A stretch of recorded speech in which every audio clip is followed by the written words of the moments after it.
This is a weird time for genre. Zombies are huge right now, but there's been a glut.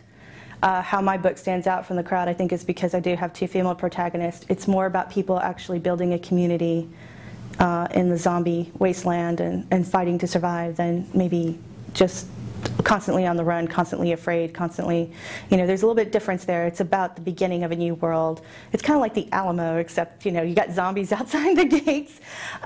You're trying to make it happen. You're trying to survive. You're fighting for your life. You're fighting for independence. So that's how my book is different from the rest of the zombies. But how do you make horror, different is going to be, you're going to have to do something really creative. You're going to have to make it stand out. You're going to have to make it be different from the rest of the books that you see out there.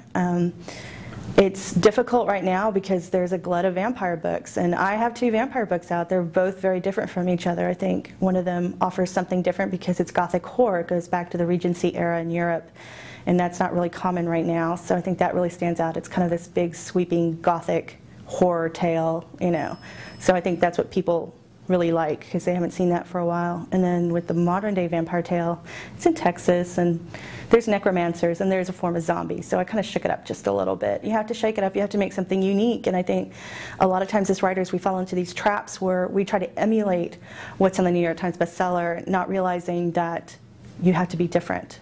And I think we've seen that with, Stephanie Meyers was successful because she did something different. But now there's a bunch of people doing exactly what she did, and those books are probably not quite as successful.